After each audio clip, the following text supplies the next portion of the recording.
Hey friends, I am back with Live and Local Atlanta, and I'm so excited. I'm here with my incredible friend Devika Brij. She's written an amazing book about really underrepresented working professionals in the workspace. And I'm just so excited because this is a topic I'm actually really passionate about as a person who sometimes feels like I'm a little underrepresented or misrepresented at work. So I want to dive right into it and ask the first and most important question for people who don't know, which is, can you please explain what an underrepresented working person is?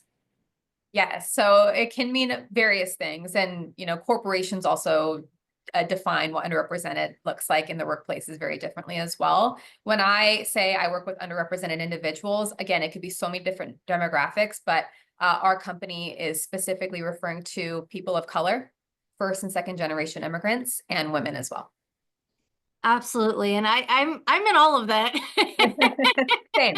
That hits me. All the topics right there. And I think it's such an important topic to talk about because there are a lot of missed opportunities, and some of it can fall on, I think it falls on both parties, both the employee and then the company, because sometimes when you are coming from a different cultural background from the country you're currently living in, but versus the environment you grew up in is complete culture shock essentially. You don't know some of the little social nuances that help you see some of your peers get ahead in, or they know to do these things inherently. But also it falls on the company because sometimes it's just, oh, we're checking a box because it's a DEI hire.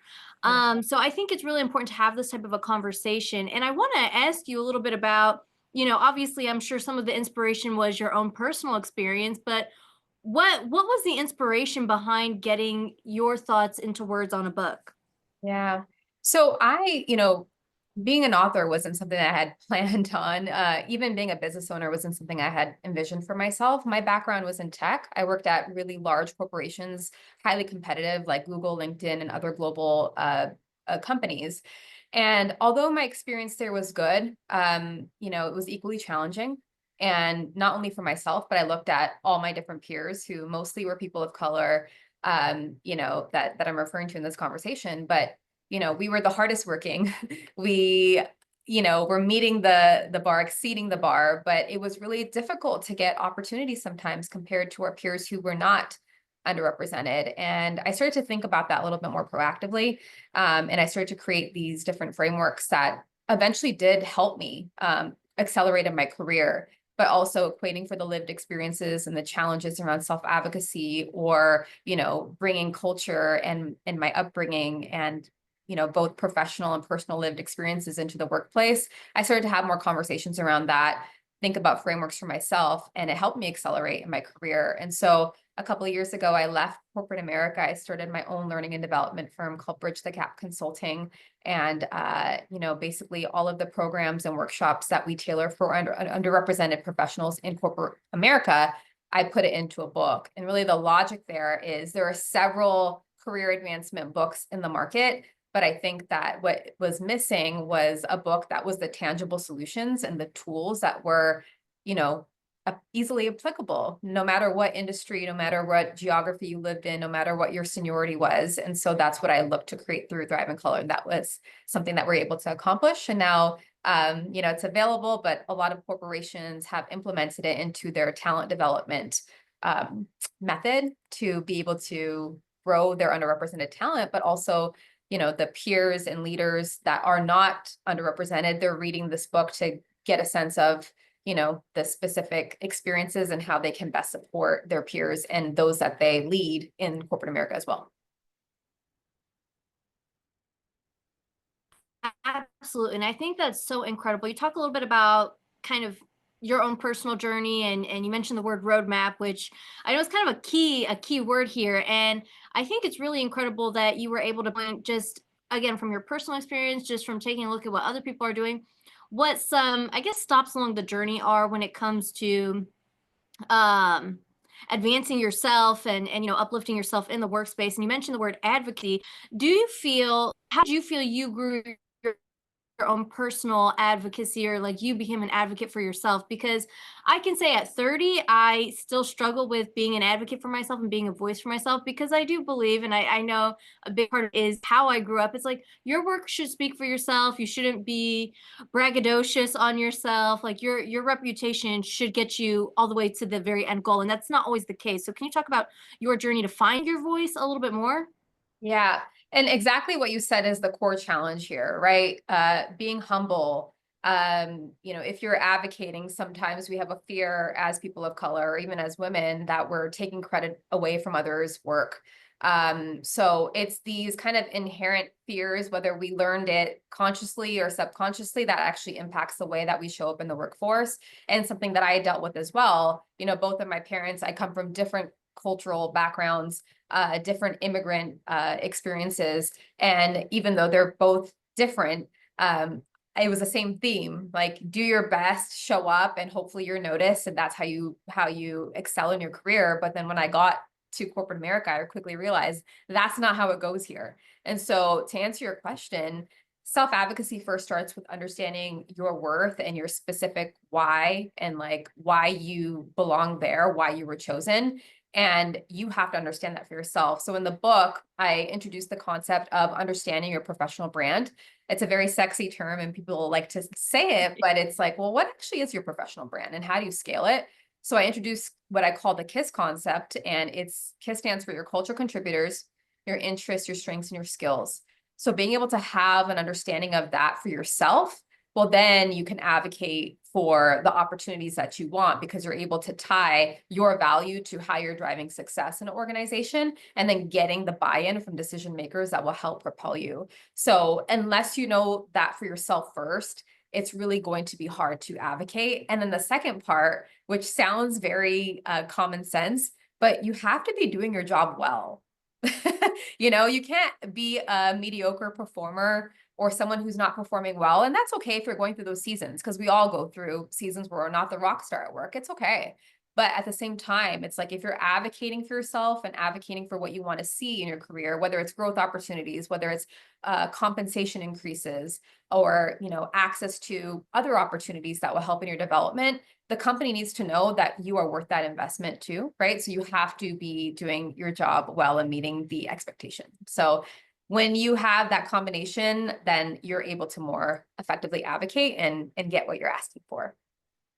I didn't even think about when you just said, actually doing your job well. That would be on somebody's mind about, hey, if I'm going to advocate for myself, I better make sure I have all those boxes checked. So that's just funny right there, to think about. I do want to dive into the whole concept of having your brand. I do feel like this is a relatively newer concept in the workspace, because I truly do feel pre-COVID, pre-2020, a lot of places it just felt like herding sheep. It felt like you have a manager and they want all the sheep to be exactly the same, a gray sheep, whatever, all the same, in and out, in and out. So I think this is a unique concept that people really are, and businesses are really starting to see the benefit of expressing individuality in people, or celebrating individuality.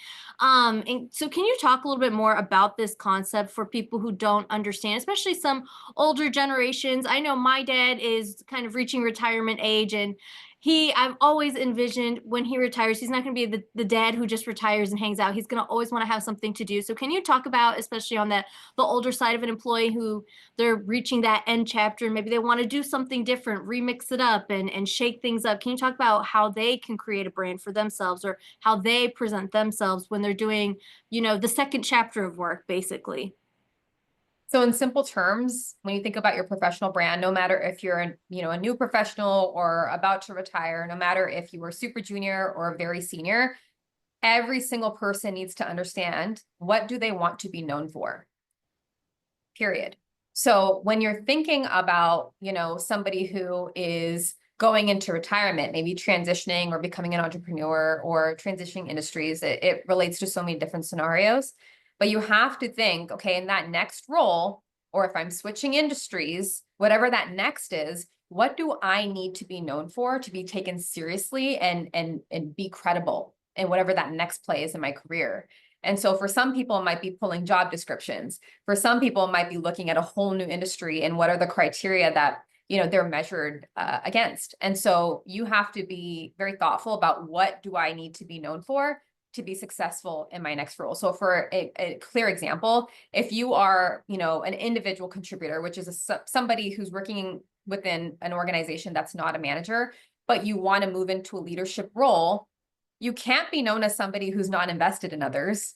You can't be known as somebody who's willing to just do their work and end their day. They're not collaborating. You can't be somebody who's known to be selfish. You have to be known as the person who is a mentor to others, who is invested in the success of others, who is a team player, right? If you're moving into a management role, you have to be known for those criterias. So you have to ask yourself, okay, I'm looking to move into a management position.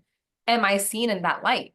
And if you're saying no, or if you're saying, oh, I'm not sure, well, you have some work to do because it's unlikely you're going to get to that step if that's not your brand. So branding and reputation, what you want to be known for, it all goes hand in hand. And that's what I want people to consider as they're looking to grow in their careers today and then also transition in the future if that's something that's top of mind for them.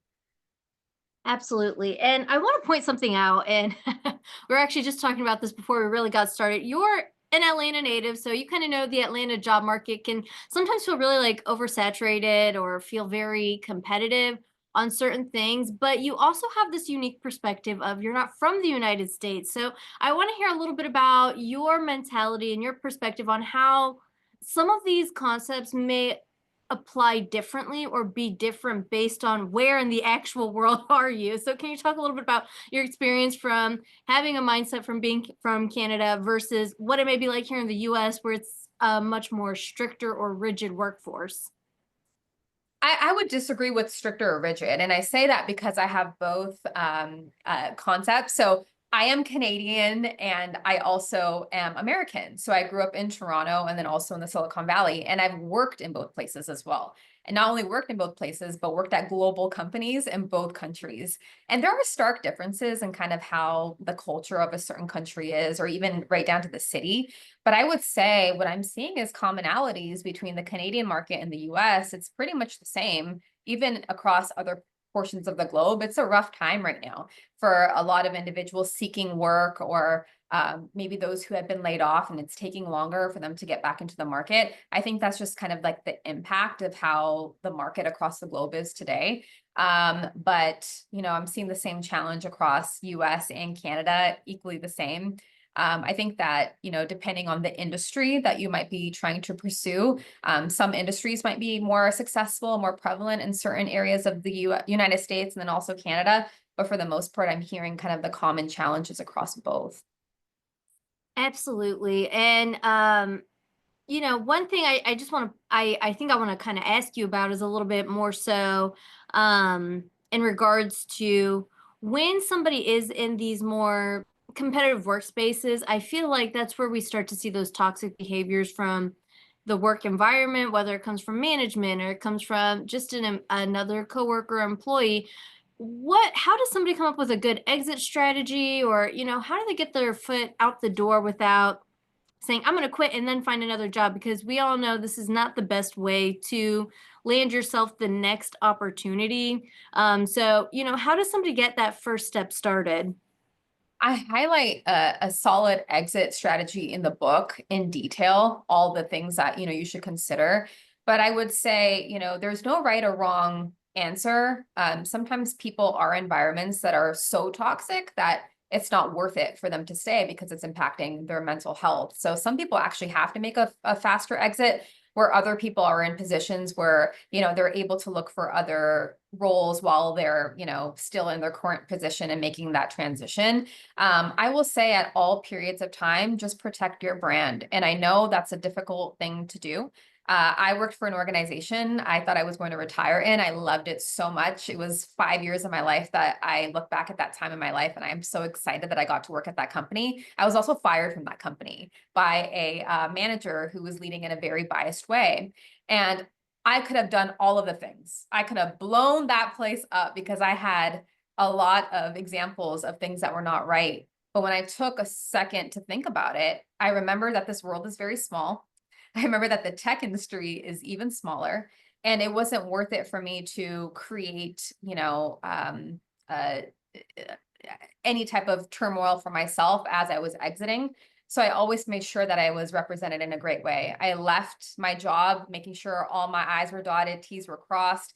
The next person coming into my role was set up for success. I remained respectful, even though I did not agree with this individual's logic and her treatment of me. But I always made sure that if I moved to another role, when I moved to another role, if my name was ever brought up, that it would be in the best light possible.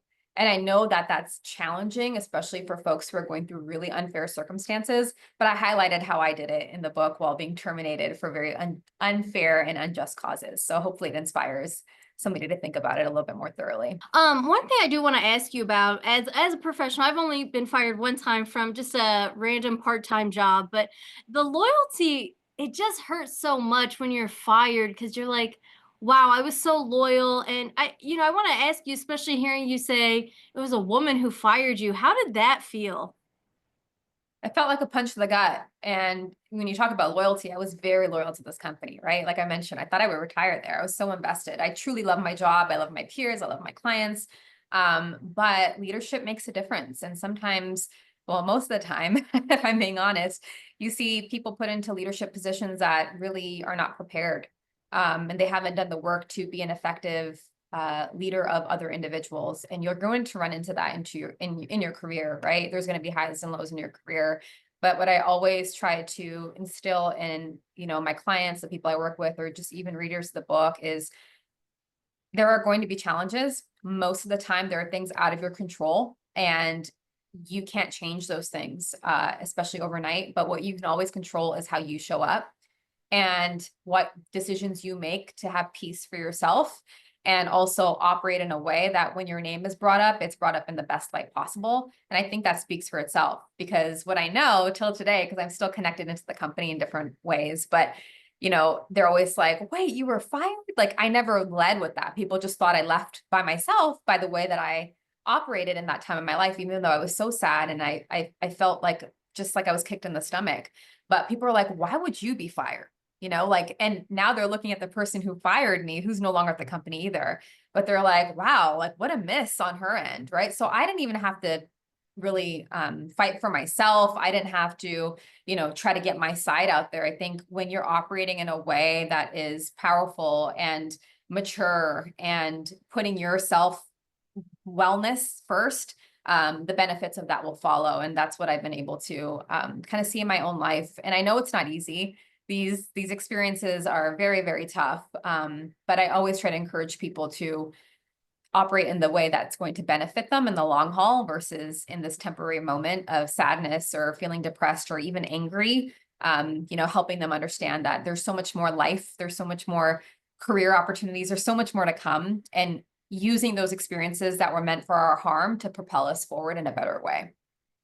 Absolutely. I think that's really incredible. And you're so right when it comes to you want to like leave a situation, even if it's against your will. You want to leave it in the most tasteful manner because it is a reflection of the person who caused said action.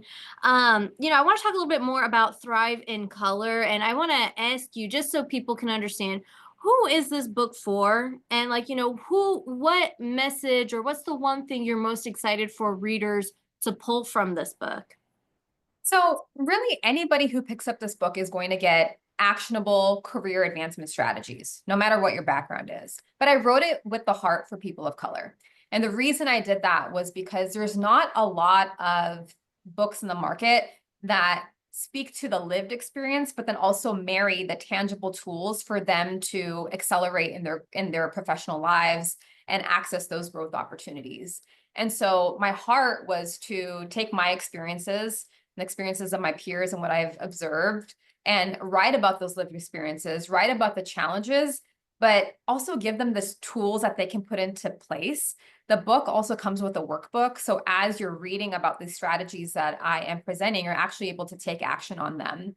And so I've heard great feedback. It's been a game changer for a lot of individuals. The most exciting part for me is, corporations like, Meta and Pinterest and Visa are hiring me to develop their talent. And a large portion of that is their underrepresented talent. But I thought the individuals who aren't working in companies that don't have resources, that don't have their companies paying for programs and workshops, I wanted to offer them something as well. So anybody can pick up the book and be able to work with me, even though I don't get to work one-on-one. And another thing I'm excited about is people outside of the underrepresented demographic. I've had a lot of white leaders, male and peers, or people outside of the underrepresented experience using the book for their own knowledge building. So now they're able to understand, okay, why does this conversation matter in the workplace? Where a few years ago, I think people were going through the motions because they had to. It almost felt forced. But there are these groups of individuals who really do want to understand the lived experiences or the nuanced challenges of underrepresented people in the workforce to be better peers and to be better leaders to them. So everybody's gaining something from this book, which is much bigger than I could have anticipated. But, that's exactly what my goal was. Absolutely. And I really love that. And I love a good book with a workbook. I love a good book with a workbook. It helps enforce building on what you're learning or reading about when you're able to sit there and write along with it and put what's in your brain on paper. So I think that's incredible. What would you say is kind of, with the workbook, your favorite alongside activity or chapter that you're like, people really reach a breakthrough, or a lot of people reach a breakthrough when they get to a certain chapter? Well, every chapter is loaded with a bunch of tools. So depending on where you are in your career, some might be super relevant, some might be something you consider for the future. But a common kind of game changer for a lot of my readers has been the chapter around owning your narrative. I introduced this concept called executive summary, and it's basically a way to articulate your value to decision makers and individuals who need to know your contributions to move you to where you're trying to go in your career. And so I introduced the executive summary because it highlights these key areas that every decision maker needs to know about you to actually champion you for the opportunities that you want. But a lot of us, especially, people of color and women, we don't think about it in this way. So the three themes are your leadership abilities, your abilities to scale solutions to business or team challenges, which you're doing every day, no matter what type of work you're in, and then reminding them of your key results. So how do you put it together in this format that you can present to decision makers, present to recruiters, present to hiring managers, and it gives you a better foot in the door because one, you know your value, and two, you're representing yourself in a way that most individuals don't do. So you already have an upper hand. So in the book, I teach kind of the concept, but then you'll put it together with me through the workbook. I love that. I love that. Davika, how can people get this book? Where is it? So anywhere you typically buy your books, Amazon, Barnes and Noble, if you're in Canada, Indigo, kind of we're available globally, but you can visit devikabrij.com/thrive-in-color to get our full retail list and pick up the book and let me know what you think of it. I love it. And how can people stay in touch with you? Can they follow you on social media? What's the story here? Yeah, I'm at Devika Brij on all platforms. Very engaged on LinkedIn and on Instagram. So feel free to add me on those channels. And that's Bridge, Brij, That's or correct. Yes. just Yes. want to throw that out there as a person who Thank also you. has a what's considered not normal last name. Just want to get the spelling out there. Davika, I have to ask, do you have any last thoughts or words of wisdom or advice you would live by if somebody was just asking for a blanketed statement right there? Yeah, look, I know it's a challenging time. I work with a bunch of different people from across all demographics, and I think there is challenges across the board in multifaceted ways. But I always just encourage everybody to just think about how you want to show up, how you want to show up powerfully, the light that you want to be in your workplace and in the world in general. And, put your effort there because there's so much that we can't control, but you can always control how you show up. And I promise you, if you're investing in yourself, there's so much opportunity. that's there for you. And so I hope that the book gives you all of the tools and all of the strategies to know where you're going next in your career. And I know you're going to get there. So stay positive. I love it. I love it. That is such an incredible message. This is Live and Local Atlanta. Of course, you can stay up to date with me at Alyssa D on air, and I will see you guys next time.